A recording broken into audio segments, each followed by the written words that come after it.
Hi, my name is Alfred Brock, and I just had an interesting experience with artificial intelligence. I was having a conversation with a character called AI Steve, who is a MP in England, and I found that the interface was making a lot more sense than some of the living candidates that we have here in the United States, including a couple running for president. And I thought to myself, well, who has good ideas in the United States? Who has had them? And one of them that immediately came to mind is Martin Luther King.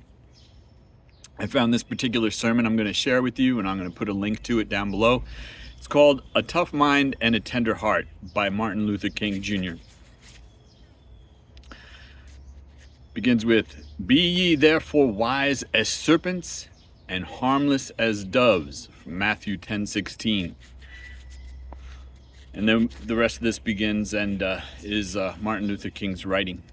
"A French philosopher said, 'No man is strong unless he bears within his character antithesis strongly marked.' The strong man holds in a living blend strongly marked opposites. Not ordinarily do men achieve this balance of opposites. The idealists are not usually realistic, and the realists are not usually idealistic. The militant are not generally known to be passive, nor the passive to be militant. Seldom are the humble self-assertive or the self-assertive humble, but life at its best is a creative synthesis of opposites in fruitful harmony. The philosopher Hegel said that truth is found neither in the thesis nor the antithesis, but in an emergent synthesis that reconciles the two. Jesus recognized the need for blending opposites. He knew that his disciples would face a difficult and hostile world where they would confront the recalcitrance of political officials and the intransigence of the protectors of the old order. He knew they would meet cold and arrogant men whose hearts had been hardened by the long winter of traditionalism.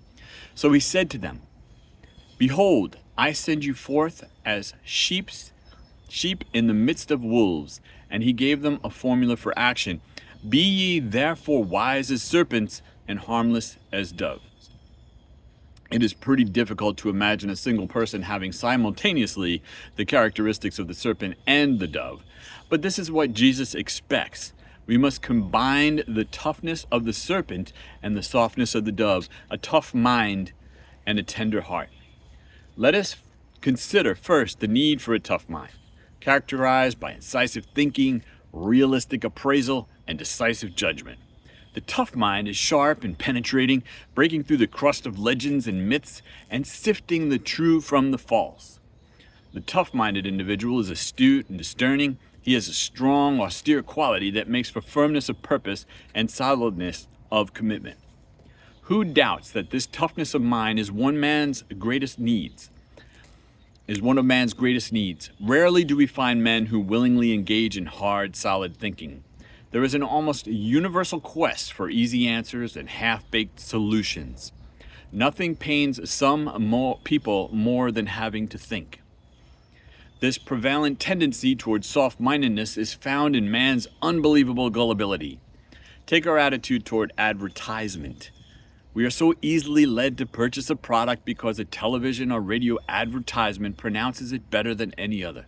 Advertisers have long since learned that most people are soft-minded, and they capitalize on this susceptibility with skillful and effective slogans. This undue gullibility is also seen in the tendency of many readers to accept the printed word of the press as final truth. Few people realize that even our authentic channels of information, the press, the platform, and in many instances the pulpit, do not give us objective and unbiased truth. Few people have the toughness of mind to judge critically and to discern the true from the false, the fact from the fiction. Our minds are constantly being invaded by legions of half-truths, prejudices, and false facts. One of the great needs of mankind is to be lifted above the morass of false propaganda. Soft-minded individuals are prone to embrace all kinds of superstitions. Their minds are constantly invaded by irrational fears, which range from the fear of Friday the 13th to the fear of a black cat crossing one's path. As the elevator made its way made its upward climb in one of the large hotels in New York City, I noticed for the first time there was no 13th floor. Floor 14 followed floor 12. On inquiring from the elevator operator the reason for this omission, he said this practice is followed by most large hotels because of the fear of numerous people to stay on the 13th floor. Then he added, the real foolishness of the fear is to be found in the fact that the 14th floor is actually the 13th. Such fears leave the soft-minded haggard by day and haunted by night.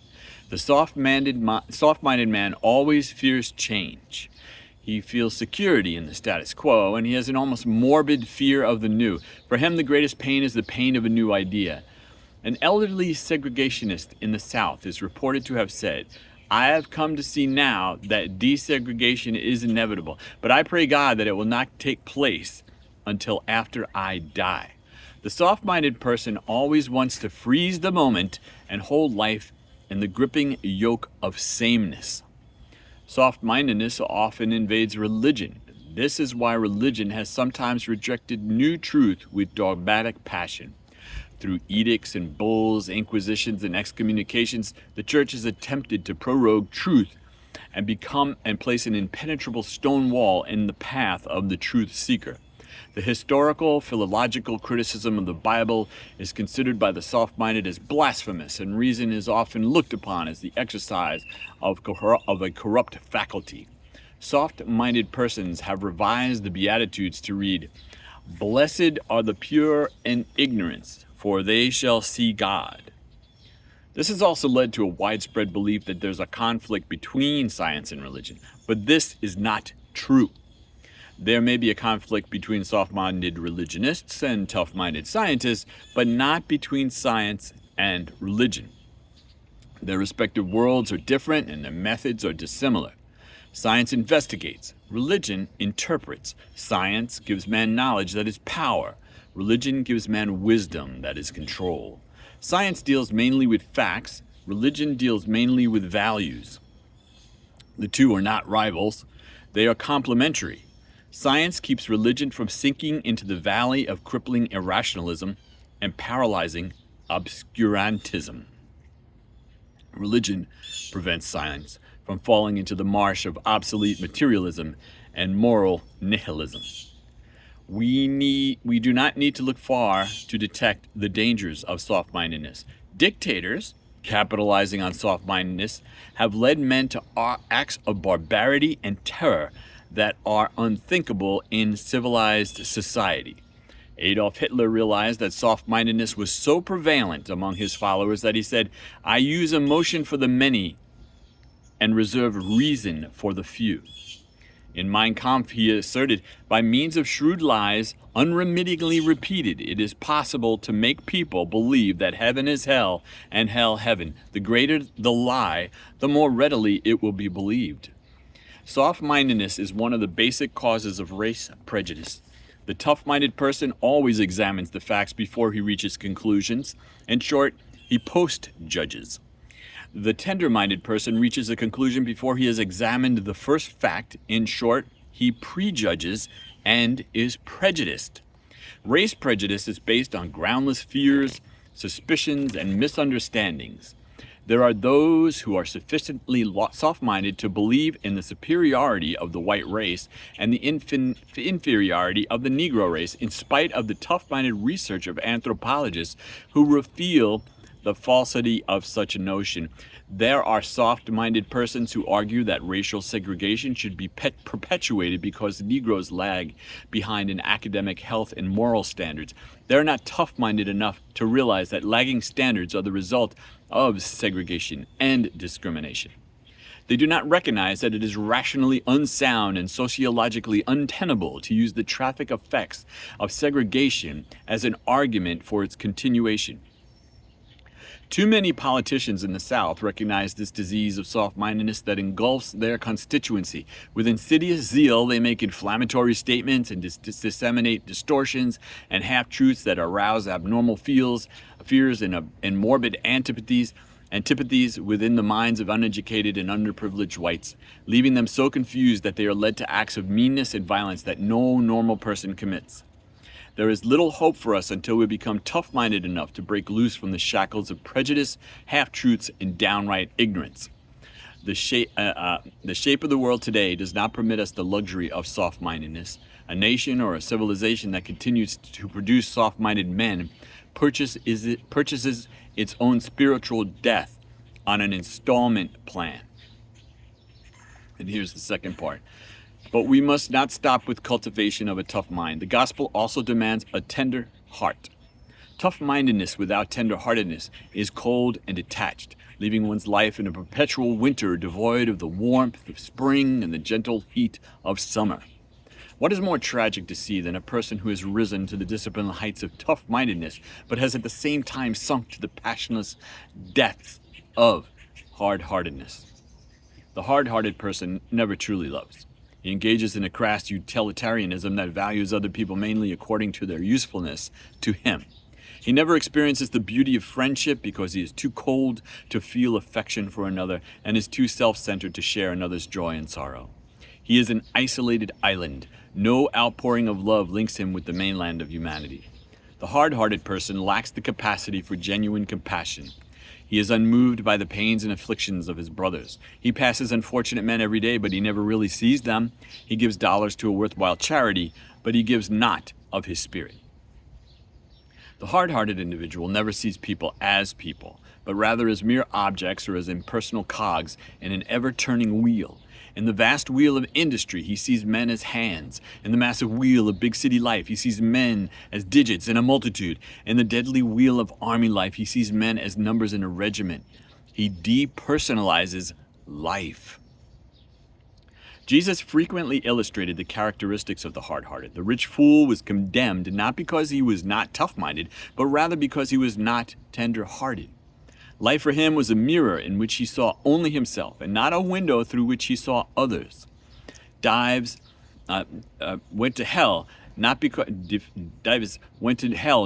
he was wealthy, but because he was not tender-hearted enough to see Lazarus, and because he made no attempt to bridge the gulf between himself and his brother. Jesus reminds us that the good life combines the toughness of the serpent and the tenderness of the dove. To have serpent-like qualities devoid of dove-like qualities is to be passionless, mean, and selfish. To have dove-like qualities without serpent-like qualities is to be sentimental, anemic, and aimless. We must combine strongly marked antitheses. We as Negroes, we as people, must bring together tough-mindedness and tender-heartedness if we are to move creatively toward the goal of freedom of justice. Soft-minded individuals among us feel that the only way to deal with oppression is by adjusting to it. They acquiesce and resign themselves to segregation. They prefer to remain oppressed. When Moses led the children of Israel from the slavery of Egypt to the freedom of the promised land, he discovered that slaves do not always welcome their deliverers. They would rather bear those ills they have, as Shakespeare pointed out, than flee to others that they know not of. They prefer the flesh pots of Egypt to the ordeals of emancipation. But this is not the way out. Soft-minded acquiescence is cowardly. My friends, we cannot win the respect of the white people of the South or elsewhere if we are willing to trade the future of our children for our personal safety and comfort. Moreover, we must learn that passively to accept an unjust system is to cooperate with that system, and thereby to become a participant in its evil. And there are hard-hearted and bitter individuals among us who would combat the opponent with physical violence and corroding hatred. Violence brings only temporary victories. Violence, by creating many more social problems than it solves, never brings permanent peace. I am convinced that if we succumb to the temptation to use violence in our struggle for freedom, unborn generations will be the recipients of a long and desolate night of bitterness, and our chief legacy to them will be a never-ending reign of chaos. A voice echoing through the corridors of time says to every intemperate Peter, "Put up thy sword." History is cluttered with the wreckage of nations that failed to follow Christ's command. A third way is open to our quest for freedom, namely nonviolent resistance, which combines tough-mindedness and tender-heartedness and avoids the complacency and do-nothingness of the soft-minded and the violence and bitterness of the hard-hearted. My belief is that this method must guide our action in the present crisis in race relations. Through nonviolent resistance, we shall be able to oppose the unjust system and at the same time love the perpetrators of the system. We must work passionately and unrelentingly for full stature as citizens, but may it never be said, my friends, that to gain it we use the inferior methods of falsehood, malice, hate, and violence. I would not conclude without applying the meaning of the text to the nature of God. The greatness of our God lies in the fact that he is both tough-minded and tender-hearted. He has qualities both of austerity and of gentleness. The Bible, always clear in stressing both attributes of God, expresses his tough-mindedness in his justice and wrath, and his tender-heartedness in his love and grace. God has two outstretched arms. One is strong enough to surround us with justice, and one is gentle enough to embrace us with grace. On the one hand, God is a God of justice who punished Israel for her wayward deeds, and on the other hand, he is a forgiving Father whose heart was filled with unutterable joy when the prodigal son returned home. I am thankful that we worship a God who is both tough-minded and tender-hearted. If God were only tough-minded, he would be a cold, passionless despot sitting in some far-off heaven, contemplating all, as Tennyson puts it in The Palace of Art. He would be Aristotle's unmoved mover, self-knowing but not other-loving. But if God were only tender-hearted, he would be too soft and sentimental to function when things go wrong and incapable of controlling what he has made. He would be like H.G. Wells' lovable God and God the Invisible King, who is strongly desirous of making a good world but finds himself helpless before the surging powers of evil. God is neither hard-hearted nor soft-minded. He is tough-minded enough to transcend the world. He is tender-hearted enough to live in it. He does not leave us alone in our agonies and struggles. He seeks us in dark places and suffers with us and for us in our tragic prodigality. At times we need to know that the Lord is a God of justice. When slumbering giants of injustice emerge in the earth, we need to know that there is a God of power who can cut them down like the grass and leave them withering like the Greek herb. When our most tireless efforts fail to stop the surging sweep of oppression, we need to know that in this universe is a God whose matchless strength is a fit contrast to the sordid weakness of man. But there are also times when we need to know that God possesses love and mercy. When we are staggered by the chilly winds of adversity and battered by the raging storms of disappointment, and when through our folly and sin we stray into some destructive far country and are frustrated because of a strange feeling of homesickness, we need to know that there is someone who loves us, cares for us, understands us, and will give us another chance. When days grow dark and nights grow dreary, we can be thankful that our God combines in his nature a creative synthesis of love and justice that will lead us through life's dark valleys and into the sunlit pathways of hope and fulfillment.